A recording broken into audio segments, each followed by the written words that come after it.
Okay, it's that time of the week again where I give you my secret sauce when it comes to scaling Skool communities. And if you're wondering why on earth I have a coat on, it's because I'm in the UK. And if you know anything about England, you'll know that it's like ridiculously cold all year round. So yeah, don't put in the comments or don't ask me stupid questions. I've got this on because it is freezing. But anyway, right? When it comes to scaling Skool communities, I'm going to give you the most advanced Skool flywheel you can implement for yourself or for clients if you want to scale to 100 members or 5k a month or 10k a month. It's honestly not that complicated. And after watching this video, and I highly recommend you watch it all the way through, otherwise it won't make sense, you're going to understand how to create a leveraged flywheel and an ecosystem that will grow by itself and will just like flourish and just get more members without you really being too involved in the process. And there's an old way and a new way, so it's really important you understand the new way and how to essentially do this. So first of all, the old way, which is terrible, is to take weeks or even months. I've literally seen people take weeks or months to build a Skool group just to realize that they can't get like a bunch of people in.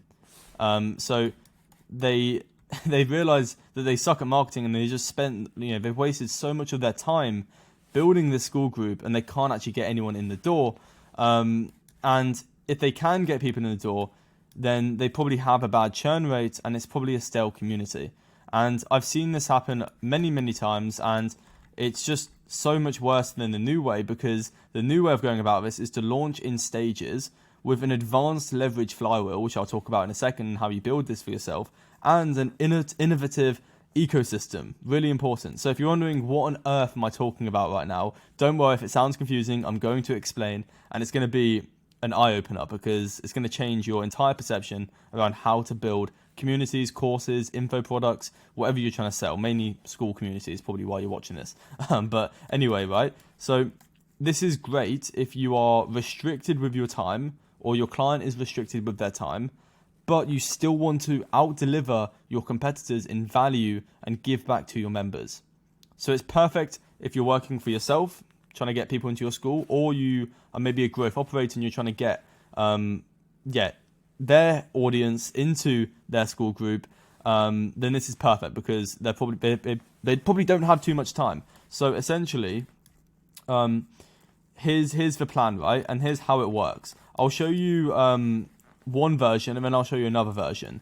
So the first version is to obviously create stupidly valuable free lead magnets in combination with direct marketing. So telling people you have a school, which all marketing is just telling people that you have this thing and they can decide if they want to join it or not. And you do that by Instagram stories, emails, email drip campaigns, and other content assets, DMs, email newsletters. You get the point, right? Really simple. You should all understand that. They get customers in the door, which should be pretty easy as long as you launch in stages. So you start cheap, you create urgency, you create scarcity, you then keep increasing the price. Once again, very simple. You should understand this. However, here's where the advanced flywheel comes in. Because if you don't have time to build a massive course or what you're trying to put in there, then here's how you do it. So if we go to my school, in which let's quickly go here, right, and we look at this. So I actually had the ability to build out a ton of modules. So this isn't what I've done personally, but this is what I would do if I was starting from scratch, is you would launch the Skool group. And what you would do, right, is you would have a masterclass once a week in which you would host a masterclass and a Q&A. And what this is going to do, right, is it's going to allow you to put in about 2 to 4 hours a week of work, whether it's your client or yourself, you'll basically just build a massive presentation covering one topic one week. Next week it'll be a different topic. Next week it'll be a different topic. And what's going to happen is you're going to collect a bunch of resources in which you can then place into a vault. So it's going to grow as it goes. And if you look at this, you'll see that right now, I mean, I've got the privilege of already, I mentioned this, but I've got a bunch of other modules, so I don't need to do this, but I implement this as a small strategy, which is to have, for example, a content system masterclass. It's an hour and 33 minutes. An offer construction masterclass. It's an hour and 15 minutes. Same with an objection handling, live appointment setting examples. So before you know it, you've covered all the topics that you actually needed to build in a course, but you've done it in a way that isn't taking you months, probably like a few weeks. If you want to be really smart and you want to just grind it out, then you could do this in like a couple weeks, because you could run multiple masterclasses just with a different topic each time, and then build your vault in which you'll have all your resources, all your topics that your people can do. And then essentially what you want to do, right, is you want to go to settings and you want to put questions. So whenever someone joins your Skool community, you're going to say what's the biggest problem you're dealing with right now? What niche are you in and what do you sell? And then another question you can ask. And then what you're going to do is you're going to gather that information and you're going to send them a message. I mean, you should have automated messages for when people join your Skool, but nonetheless, right, if you don't, you would basically then be able to point them in the right direction by, telling them to go to the vault in the classroom and check out appointment setting if that's what they struggle with. So you're basically building as you go instead of spending like months trying to build this thing and then realize that you can't get anyone in the door. So I've actually found a hybrid in between the two of them where like you create a bit of a base. So you would have maybe a bit of a team, you would have resources, just so it's not completely empty. Obviously you don't want to do that if you're launching a Skool, but you get the point. It allows you to get cash flow in the door, realize what you're doing is working and you have the ability to market, and then you can build it out. Just make sure you over deliver as much as possible once you see members coming in the door. So that's really important. Just some other updates I've made this week essentially is I've made a new VSL kind of thing, VSL, video sales letter, and I've made it a lot shorter, so it's only 5 minutes now. And it's pretty funny. If you want to watch this, it made me laugh watching this back. It's pretty funny. But I've also made this look a bit cleaner in my thing. I've also increased the price a bit, so it's 75 now instead of 71.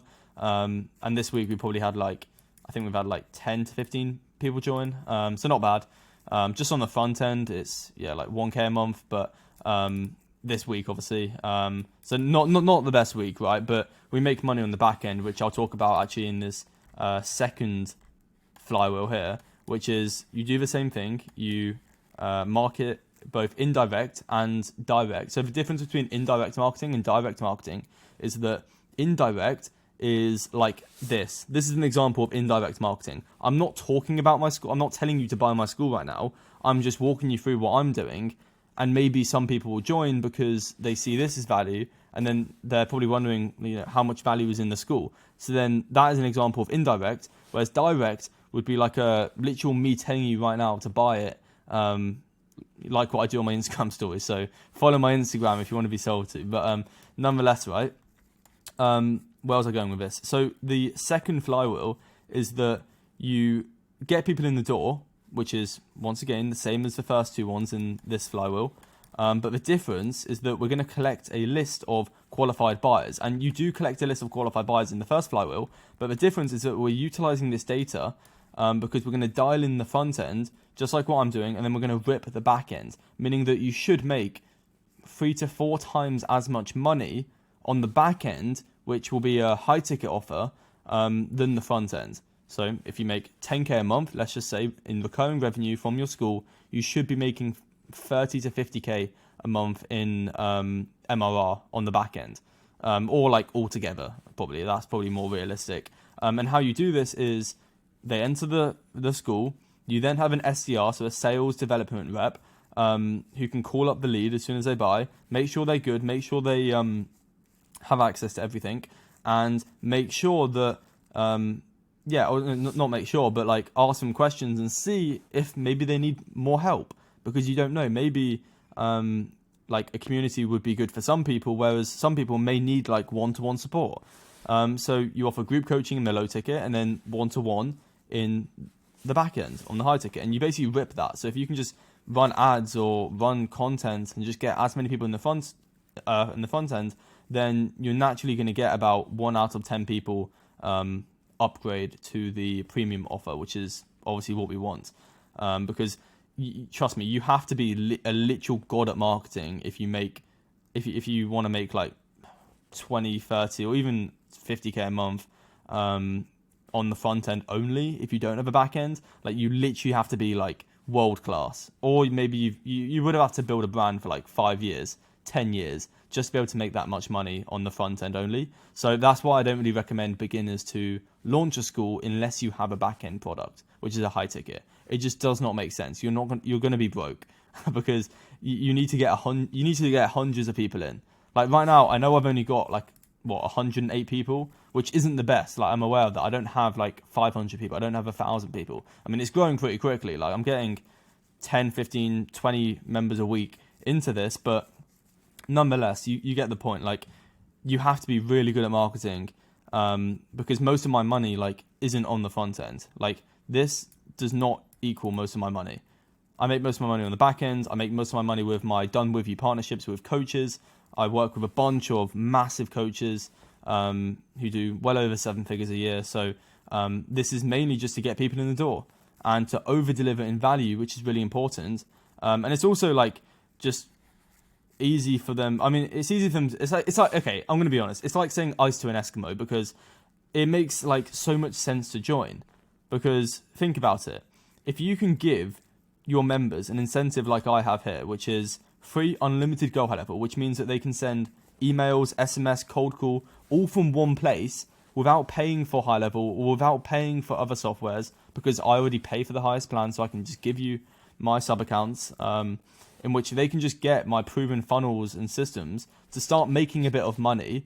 Maybe you join, you make like 5k a month, 10k a month. I'm actually going to be running a 10k speedrun challenge in the Skool soon, which is exciting. But nonetheless, back to the point, if you can create a low ticket product that's so good to make people money, obviously then that's going to develop into partnerships or them paying you even more for one-to-one coaching.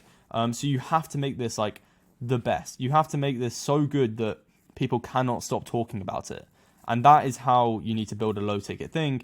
And if you're starting out, you can use the both either Flywheel 1 or Flywheel V2, or maybe a hybrid of both. And then I haven't even got to the best part yet. If you think this is like somewhat decent, just wait until you run like affiliate links in your school, because you can literally make like an extra few thousand a month just from having affiliate links and over delivering so much that people just want to use your links.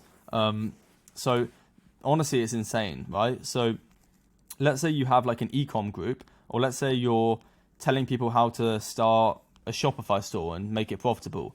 If you have a low ticket school or even a free course, like I know so many people who just run like free courses, and because it's so good and they've put so much time and effort in, people just use their like affiliate link, and you can easily make like a ton of money if you actually can get a ton of people in the door and then tell them to use your affiliate links. But make sure like they actually need the software. Don't just tell them to use software that they don't need. But like, let's say you're in an e-com group, you need Shopify. Like you can't really run like a thing like that without Shopify. So it would make sense to give them like a $1 Shopify trial, in which then you would earn like, I can't remember how much it is. I think you get like $100 if they stay for 3 months, but I could be completely wrong. But yeah, you get the point. Like with what's it called? If you're running like an agency school group, you could tell them to use High Level. However, I wanted to over deliver so much, and I just wanted to give my guys High Level because I understand the importance of like over delivering 100-fold when it comes to this kind of thing. And then you basically just reinvest the profits you make on the front end into making the product better. That's the number one priority, making the product better. If you learn from Sam Ovens and you learn from some big players in the past, one of their main regrets was that they were making money, but they were putting that into B2B ads, which on at the core looks like an amazing idea to do because you're reinvesting back into the business, into marketing. But if you reinvest into the product, then you won't need to run as many ads or spend as many ads. Spend as much money on ads because your product just goes like viral, basically. People just can't stop talking about it. You can also invest into content, both direct and indirect marketing. I don't know why it says direct and direct, but you get the point. And it's a flywheel because, yeah, you do that, you get more people to opt in for your free lead magnet, you get more people to see your Instagram stories, you get more customers, you get more back-end deals closed, affiliate links closed, you reinvest more, and it's a constant positive feedback loop that's never ending. It just constantly spirals into like, and you just reach a new reality basically, or a new dimension. There can be negative feedback loops, like if you do this, you get customers in the door, but then let's say you have a really bad product and people just churn, then maybe that will ruin your confidence. Then you won't post as much on your story, and then you'll get less customers, and then you'll eventually die. So there's positive feedback loops, there's negative feedback loops. Another example of a negative feedback loop is, let's say you have a bad night's sleep, you wake up in the morning, you're tired, that's going to correlate into you maybe eating bad food. That eating bad food is going to correlate into watching Netflix, and before you know it, you'll say to yourself, oh, this day is like a complete waste anyway, let me just go on my phone. And so that's an example of a negative feedback loop. So understanding that is really important, but creating your own flywheel is also really important. So hopefully this gave you some ideas on how you can launch a school with not much in there, but then build it in a matter of a few weeks by getting customers in the door. So you have the proof of concept, and then you basically create a vault in which you can put your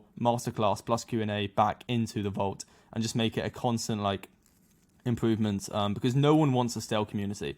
Like if you look at my community, right, there's constantly people being active in here. So 22 minutes ago, I obviously need to respond to that and help Aaron, but 5 hours ago, posted a YouTube video, people just engaging with it, liking. The masterclass today was amazing actually. So yeah, you get the point. It's a very active community, as you can see. So that's really important, and obviously you want to keep innovating on it.